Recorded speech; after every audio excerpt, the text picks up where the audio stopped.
Members, we have with us today Mr.Sastri. Everybody knows he was past president of the SKCK Association. He had handled very difficult situations in the past. He is here with us. Hello. I request Mr. Sastri to come to the dais.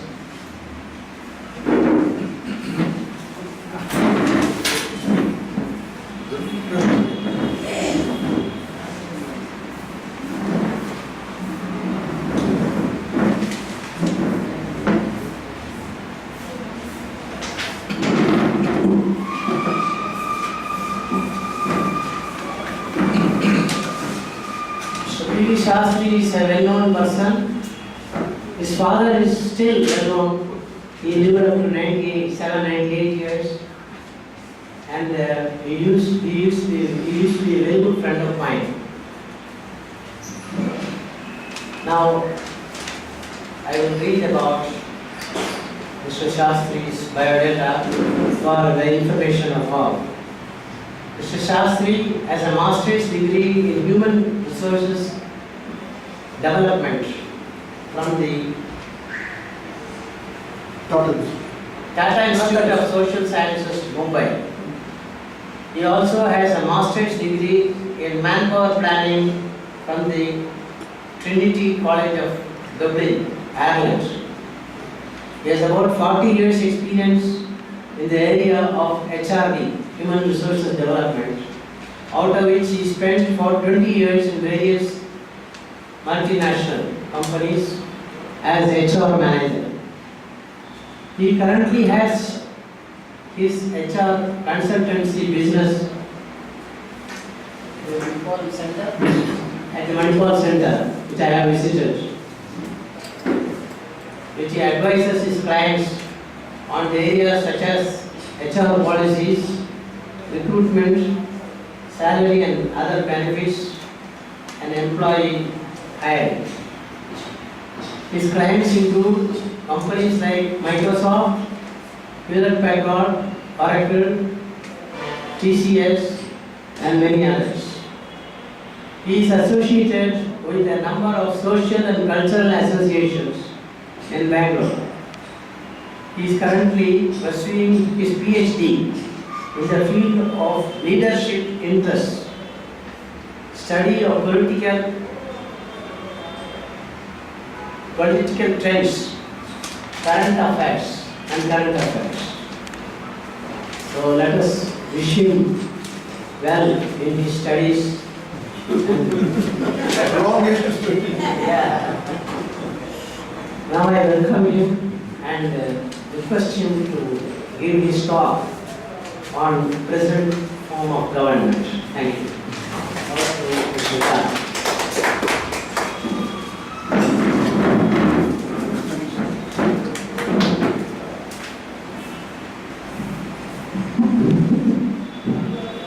Friends, no, it's okay. More audible, let's say you heard my voice. Friends, first of all, let me thank the forum for inviting me over. And thanks to Senga for his introduction. Of course, this is a kind of extension of a small snippet of talk which I gave during our Republic Day last time. And then apparently there was a kind of a repeated thing. So I presume that people liked it, so they called me over.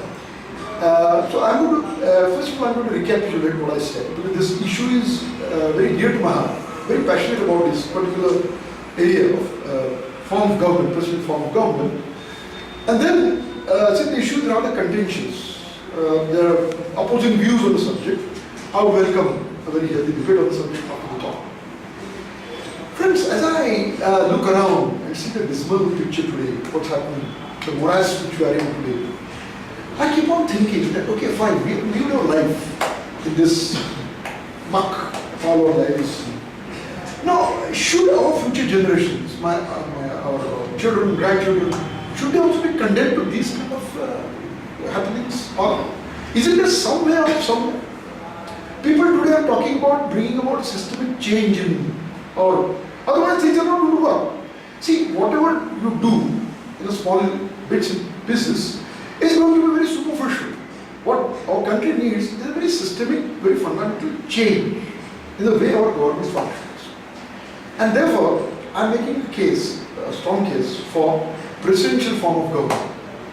Let me first of all say, those who have, for some people who have not studied political science, the basic difference, I will not go in details, but some very basic conceptual things, so there should not be any confusion later. See, there are two forms of government in any democratic setup: presidential system and parliamentary system. Under parliamentary system, like what we have, we follow what is known as Westminster model, largely based on British system of governance. What happens there is, the electorate doesn't elect one person, but elects party to the power. That party in turn, the party which gains majority, in turn elects its leader, who becomes the Prime Minister of the country. So, election to the Prime Minister is kind of indirect. And people are not electing a person, but electing a party. Essentially, that is the concept. Under presidential system, they are not electing party person. They are electing one person. Now, he may be from any party, but essentially they are electing a person who comes to power, and then for the next 4 years, as I'm only drawing from US example, he is in power. You realize, systemically, conceptually, President, unlike our Prime Minister, once elected, does not owe his existence to the party movement.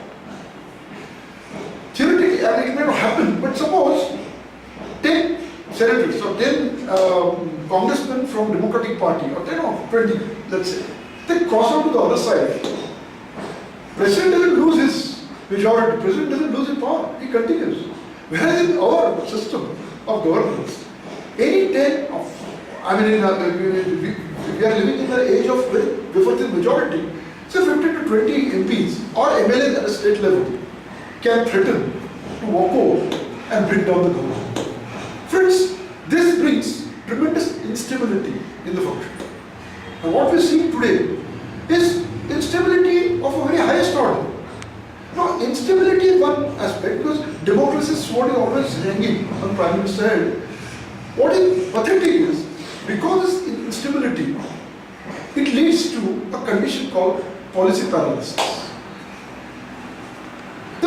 The Prime Minister, the ruling in our dispensation, he owes his existence to the coalition partners. Everybody today realizes that days of even most prominent politicians today have admitted that days of single party majority are over. And coalition dharma has become the order of the day. Now, what is coalition? Under coalition, motley people, diversely spread all over India, who have nothing virtually in common, they come together mainly to gain power. There is a hotspot called Common Minimum Program, but otherwise there is no conceptual or ideological unanimity among these people. And constantly, as all this, they are constantly warring. Under these circumstances, to push any policy measure is difficult. As you now are aware, for the last 2 years, has our government been able to push a single major policy through? Has single bill, major bill, seen the light of the day? And this happens because of this coalition politics. And what is surprising is, it is not the opposition parties per se, they are against this. Normally they are of course opposing. What is surprising is the coalition partners themselves pull in all directions, and they make passage very difficult. And with the result, what we see today is known as policy paralysis. Friends, we are not talking about it. We all feel very strongly about it. What is interesting is, even foreign observers, impartial foreign observers, they have given the same opinion about Indian way of system, that India has become virtually unable to govern. Now, I came across a very interesting, unfortunately we don't have any scope over here, so I'll spread it to you.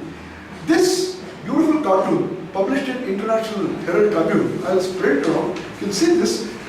This is such a beautiful cartoon that it sums up my lecture in one picture. I'll explain to you, just see how beautifully this cartoon has depicted the entire political scenario of our country.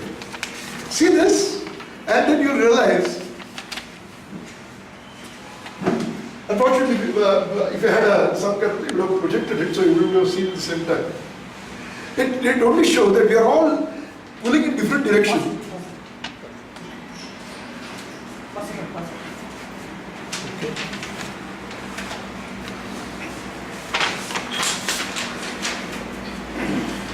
And this is why International Herald Tribune, so that's what they feel about us, that we are all pulling in different directions and no major policy comes through. Friends, on these, it is my strong assertion that presidential form of government is the answer. Presidential form will not answer all the queries, or it will not come out with all the 100% solutions, but it will at least minimize certain problems which we are facing today. The very fact the president does not owe his existence to legislature, or no non-confidence motion can work against him, lends tremendous strength to his office.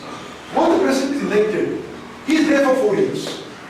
He can be removed only under certain exceptional circumstances.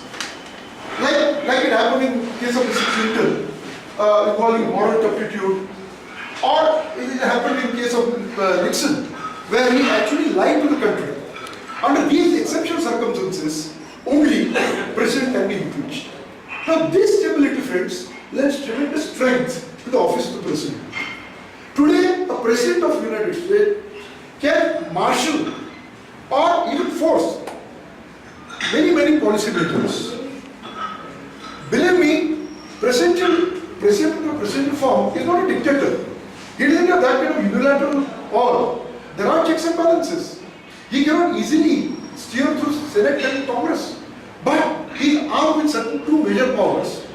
First power is power to veto. As you all know, he can veto any kind of objection. And second is special powers. With these two powers, President of the United States can steer through a bill. So this kind of policy paralysis which you are experiencing today will not be there in US system, as you see what is going on in US. So friends, we are also a country which needs direction, clear-cut direction and leadership. Unfortunately, our coalition politics and strengthened by our parliamentary system does not allow us. Third aspect, which in my opinion is a very important aspect, is sheer size of the government. We are all today talking about cutting down the expenditure. It is my assertion the parliamentary system leads to unnecessary expansion of government, thereby increasing the cost of government. If you see the budget for the last 2 to 3 years, you will find that 65 to 70% of government expenditure is a non-plan expenditure. Now, what is non-plan expenditure? Non-plan expenditure comprises interest rates, interest on various loan borrowings. Second is subsidies, and third is salaries and entitlements of government servants. Friends, let us look at, interest rates, you have to pay them. Government has borrowed, so government has to pay the interest rates. But when the subsidy is concerned, you all agree that it is not majority of them are nothing but political gimmick.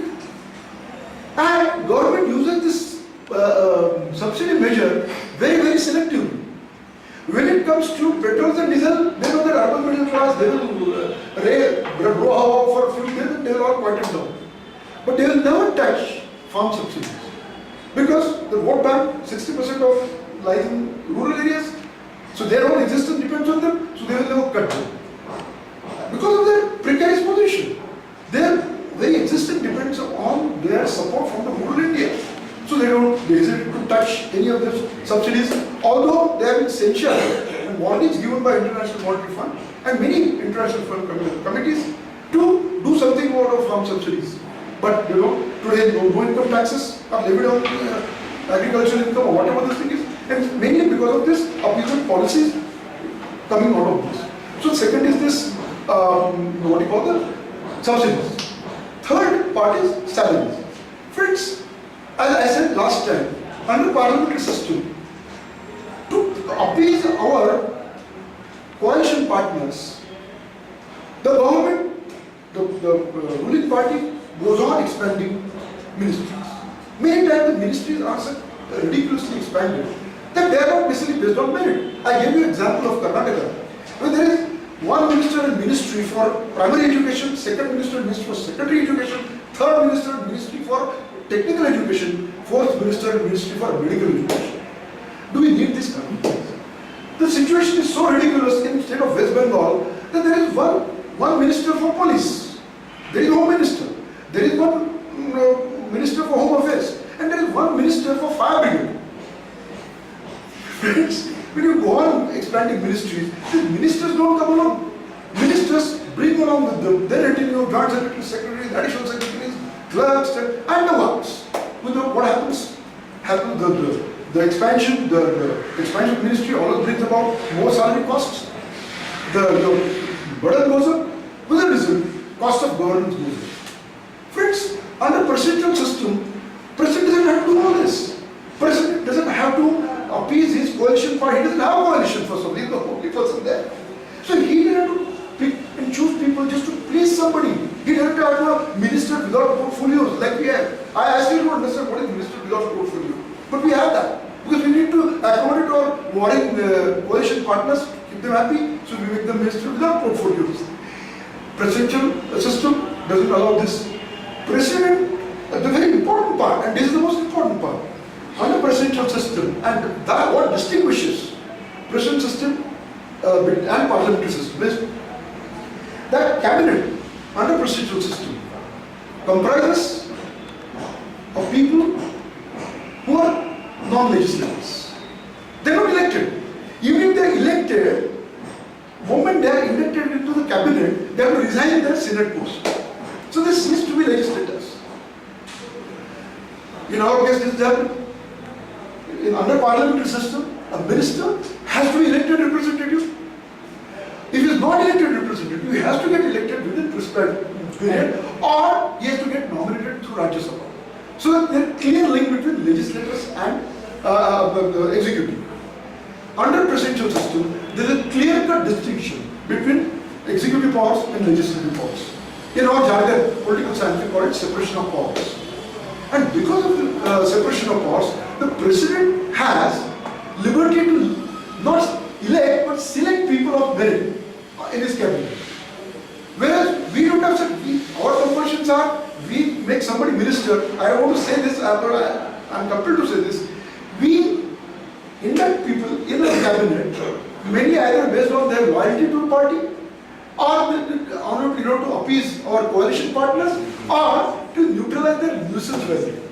Many times, I still remember during Manmohan Singh regime, Trinamool Congress was given certain portfolio so that Mamata and the children make too much noise.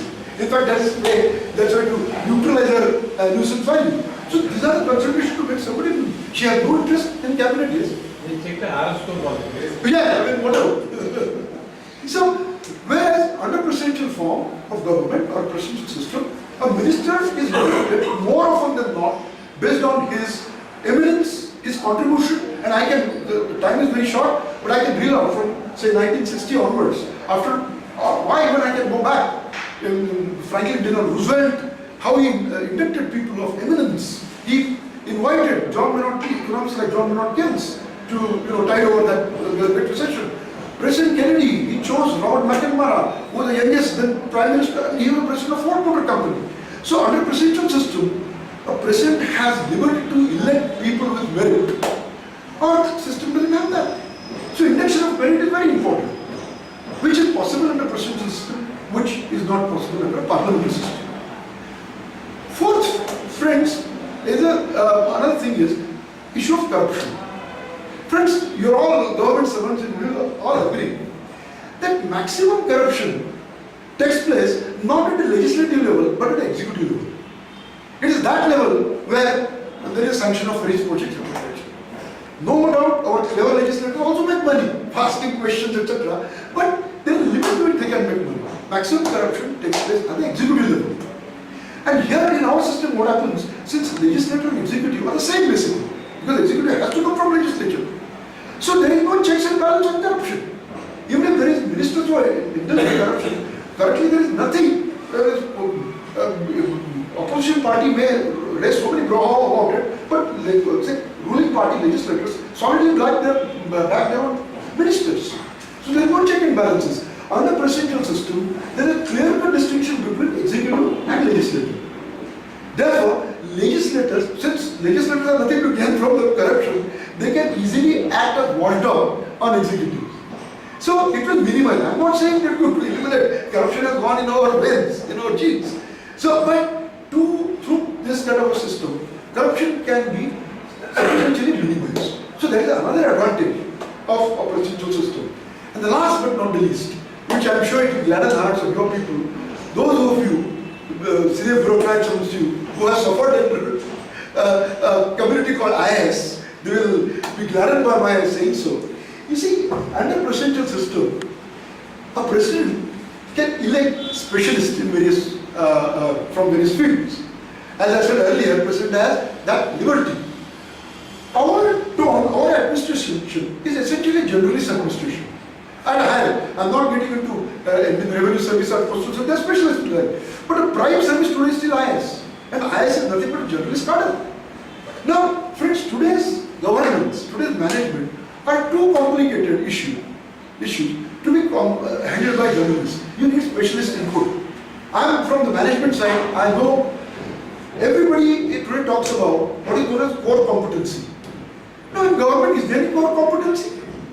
The politicians, by nature, they are politicians. They cannot bring any expert input into the administration. They can only bring the political direction. The next rung is the highest rung, which is the journalist rung. There are no specialists there. So where is the specialist input coming into it? I mean, somebody may acquire by passage of time and by certain coincidence, certain specialist knowledge, but essentially you will agree that it's essentially a generalist administration. Friends, under presidential system, it is possible to induct specialists. I'll give you an example of the current Obama administration. For Home Secretary, they call Secretary of Interior, which is equivalent of our Home Minister. The last two successive Interior Secretaries were from CIA and Director of CIS, who are well versed in the internal security matters. Unfortunately, I don't want to say this, but I am compelled to say the way we have chosen our current Home Minister. I mean, he comes from my state, so I know better. Guy was, I know his, especially somebody, we have a sub-inspector of police, then he became clerk, he was the first clerk in calling, the sub-inspector of police, and all he was nothing but a loyalist of and he is a Home Minister today, and see what is happening today to pathetic state our interior things are. So friends, presidential system will allow us to bring people of eminence from various fields. So with these 4 or 5 points, I feel that presidential system scores over the parliamentary system, and we should all work for it. Now, $1,000,000 question is, how do we bring about it? Last time when I said this, Mr. Apache raised this question because he was here in that meeting. Mr. Sastri, how is it possible? Our constitution is already parliamentary the constitution, and how will it bring about? Because it needs at least 2/3 majority. And he used the word, you think these bandicoots, the politicians, will they allow the presidential system to come? So how are you going to get it? Friends, my submission is like this. Today, as if the government is going to be impossible, what the scene next, say 10 years, 15 years down the line, no political party will have smooth sailing. And essentially the politicians themselves will get fed up with this system and do something else because otherwise it's impossible.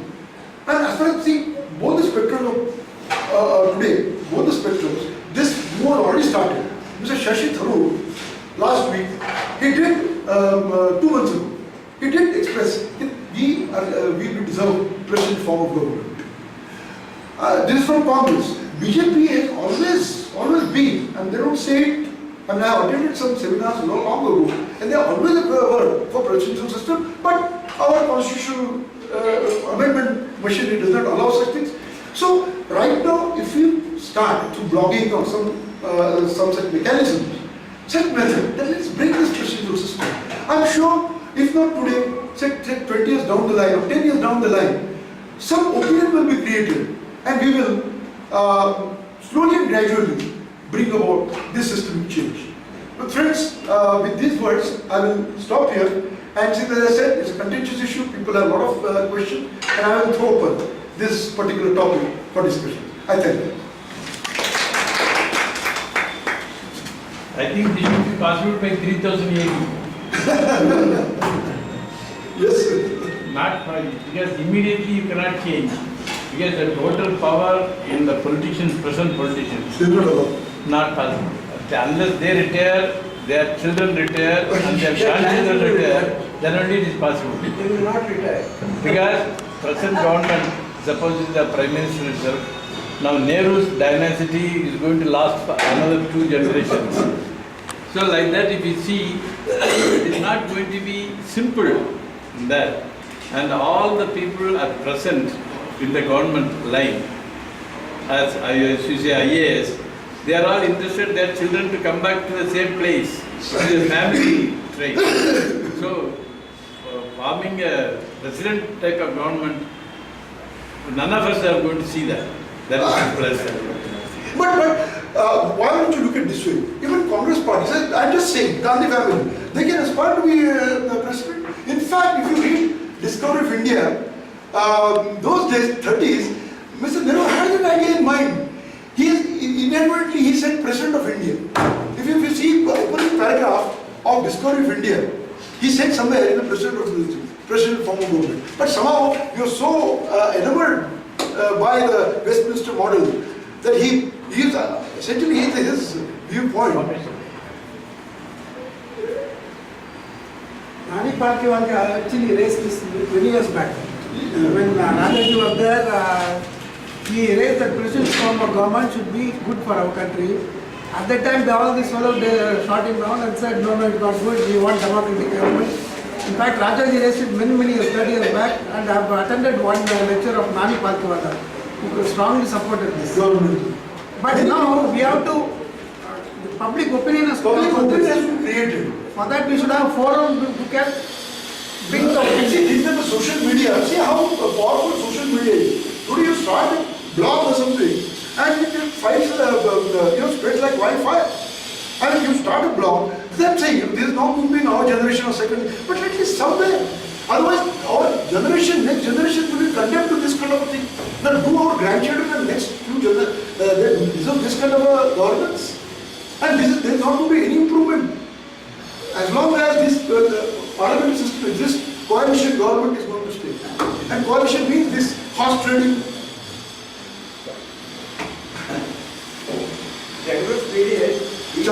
Nehru's period, he used to select the good people, just like the even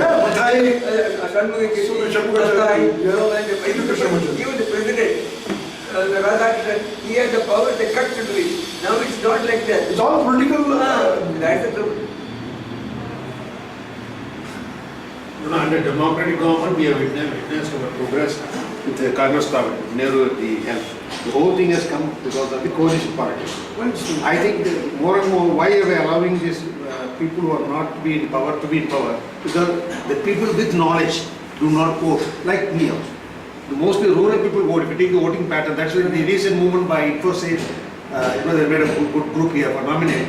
If the middle class and the educated class are able to vote, I think many of the candidates who deserve to be elected will come. That's not happening in India. Mostly voting pattern is still rural.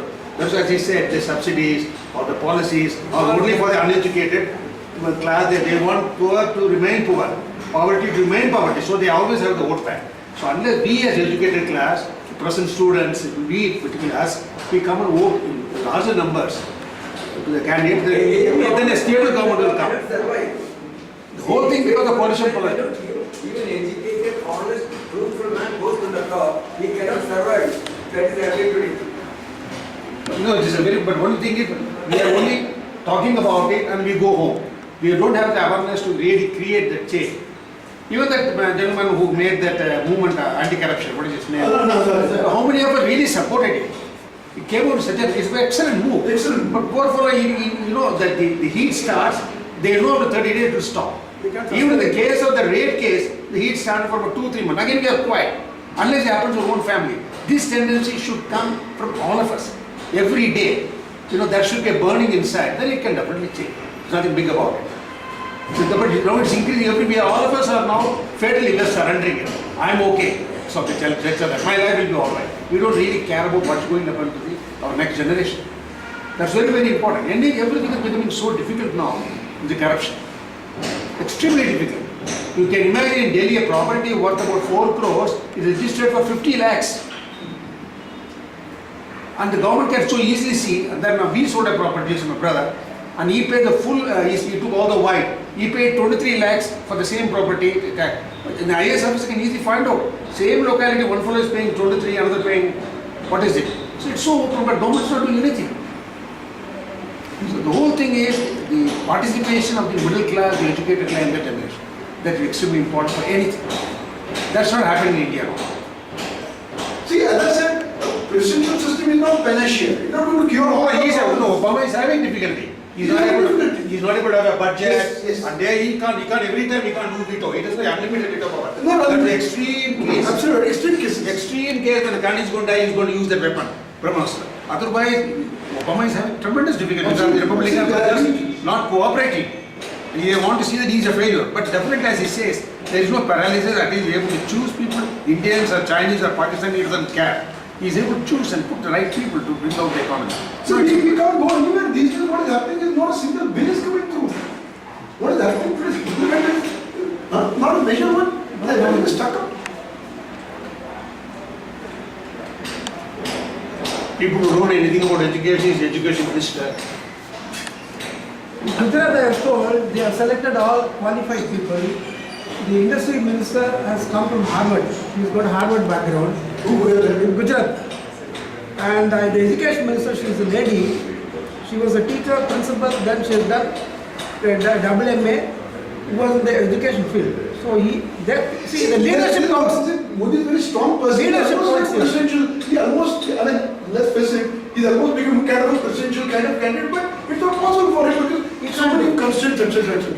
But if a strong leadership can bring about this. Leadership is not. Leadership is required, strong leadership. And presidential system will allow, but a parliamentary system today will not allow a strong leader to emerge because so many people are pulling in different directions. In Pondicherry, when education minister probably heard Yes. he didn't even pass 10th class, he became He takes certificate, he gave not cut. he wanted to sit for the 10th class exam. He put somebody else and he wrote the exam, impersonated the exam. All indented by the court and he was put behind the bars. No, but that is nothing. In UK, the illiterate was the chairman of the uneducated council of the government. So you can imagine, an illiterate was the chairman of the government, the governing council. You get such people.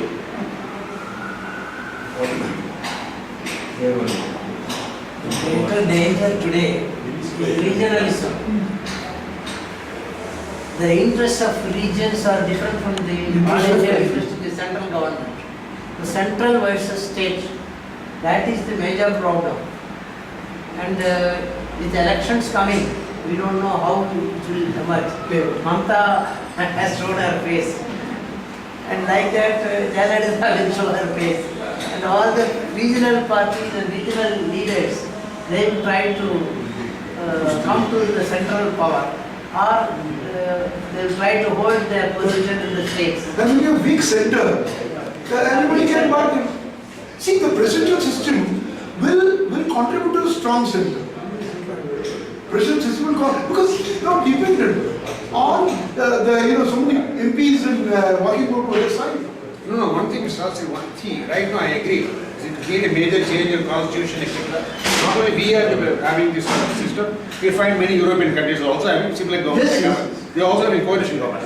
I think as an immediate solution, is to elect a stable government. You see, we have witnessed very good government under Congress. We have witnessed very good government under BJP, Vajpayee. Lot of very good things happened, the road connectivity, everything Vajpayee has done. So probably if you vote a particular party into power, which can only possible if there is a better type of voting. I will survive from. So we are not voting. The main problem is only the rural is voting. If we vote in larger numbers and have our own candidates, maybe it's a possibility. It's a little direction. If you see the mix, now 60%, 40%, 60% of the India live in villages. So, they have their own strength there. No, that's okay. But even then, if we vote, all the people doesn't vote. 40% of that, so many crores, it's a very big deal. Absolutely. I'm just telling I agree you. with you, fully agree with you. See, it's not that everybody village votes there. And moreover, nowadays, it's not more called rural. It is 60, that 60 is also 30 rural, 30 semi-rural in Yes. terms of Devanahalli, Absolutely. urban. There's no more like rural now. I understand. When you accept deep in Himalaya, otherwise you find all these suburbs, Devanahalli, Semi-rural. they're all rural, but they're semi-rural. So that can be tapped. Educated class are coming up there. So I think the voting up by the educated middle class or upper middle is little more. The rich of course doesn't bother. Because the middle class is a very big segment, 33%. Yes. Very husband and wife both can vote. They're both educated. And that's what the market is, that's what the economy is. If these people vote, they can make wonders. They can create. Anyway, I enjoyed your talk. Thank you very much. Thank you. That's okay, I think. It's been a very interesting and current topic on presidential form of government. But he was very passionate about it. I heard him talking only for 3 minutes or 4 minutes in the Republic Day meeting. It was very interesting. Then immediately approached him why we can't give a lecture here. He immediately accepted. And thank you sir for your time. But he was very busy flying Bombay here, there, everywhere. Somehow we caught him and he was able to give a very good, interesting lecture today. He was very interactive. All the people got benefited out of this. And especially very, thanks a lot. Thank you.